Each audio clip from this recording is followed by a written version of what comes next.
waliwo link gye nagwako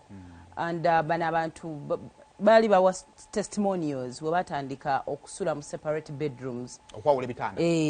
either ebitanda oba ebisenge bebeera nnyo mu bantu nga laavu ekuze naye ate ne bagamba ekintu kino kizizza omukwano gwabwe bakitandika nno ddi mu lockdown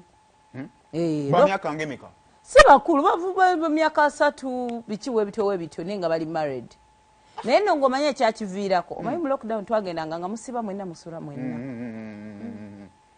n'otandika n'okumenya akasu ka munna akatuufu omuntu n'akutama tosobola kusiba ng'olaba ku muntu n'osula naye si mwana wo wamengere gy'otasiiba naye bwakomawo ekiro oba ogamba kibebi kyange olumu nga yayambadde na bulungi nga sibo kikyalimu nga wanyumye rero ngo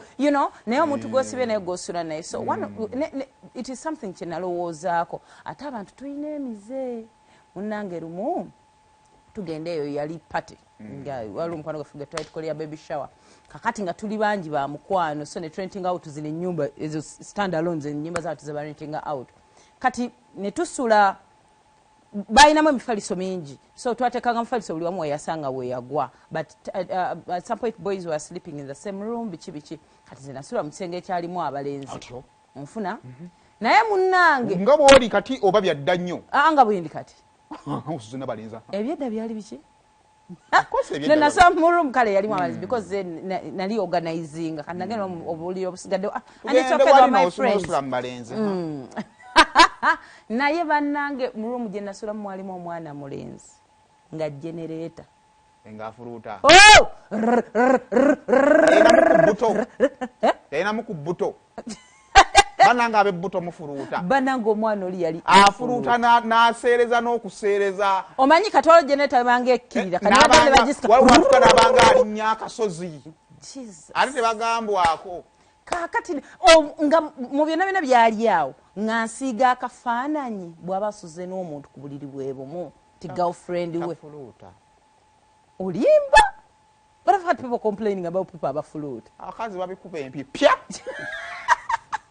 kakati oyo asobola okubeera nga musajja waali perfect nga katonda yamukuwanga kirabo naye nga kasita buziba ng'obudde budda ku bunnaabwo this is where wembayingira idea eno musobola okwawula ogamba owaayi yiribira muli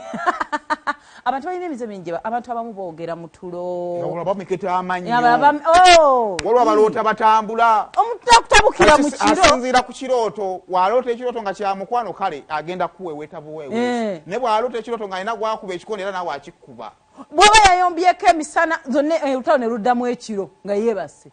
iba ne baŋŋamba bwenkwata akajiko ne fooko ne kadeka mu matu g'omuntu tisobola omwogeza ebyama mboozi za ssomero sizirinaako bukakafu mythi zaakomawa byali bya ssomero kati abaliyo babinyumya wavaayo era twateekanga mu matu kici hafi oyagala gundi kici hafi ng'ayogera embunga ayogera so nga womanya emize gyekiro buli omu muyina omuntu wo muyina emize gyammwe gye mukola mu kiro eyo egitama so this is simanyi bw'okirowoozaako do you think it's a great idea kale ekiri bwe kiti kati ekyo kisinziira ku level ya friendship si ya love kisinziira ku mukwano level ya oyo mukwano gwo kikukomawa we mubanga gwoyagala mukwano gwo nnyo ng'asobola okukutegeera nategeera nti ekyamazima mubala bakazi nga beeronda ng'akwagala nga yeeronda era nga buli kibaayo atolaba bw'omala okozesa bathroom buli kimu kizzewo ne kati ate ekyangu ekisanze okitadde wali nga kikula ky'abakyala bwe ekyo kitegeera nti kati nga mukwano gwo nga naawe okitegeera mukwano gwo kisoboka naye wabanga si mukwano gwo kimala bagenda nnyiiga abajja bitwala personal ajja gamba kati atanze kunsosola kubanga nfuluuta abafuluusi batusosola omusanga ali mu kuyimba kalimu kakalutalo batusosola kirina kusinziira mukwano gwo kyenkanawa ate nze ndowoozaamu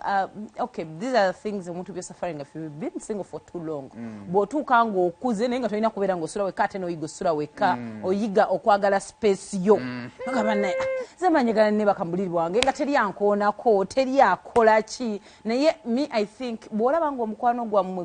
gwagala kufa lwa bintu ng'ebyo afuluuta ankwatako ng'ebbugumu lingi n'owulira obusungu ziba ziwera 8 ku 9 tulo twange tuwoomera ogusajja ne guleeta omukono n'owulira ng'ofa bwe kiba nga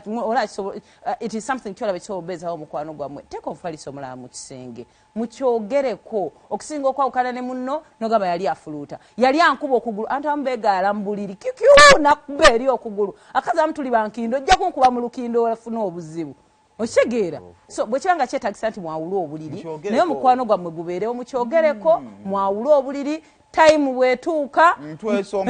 twesomba bwese kisegera ni asomba munno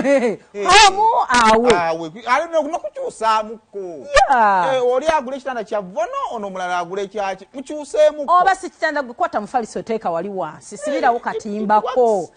liru wali webanga ali ku home ajje wansi waba kwawe awalampa ekitanda alimu kirala olaba apa tuli mu kisiibo ne batugenda mu bufumbo buno abantu abagenda ebbali abantu abo balaba balina experience gye basubwa wamma tuve mu Kaama timu ntambuza y'omukwano gwammwe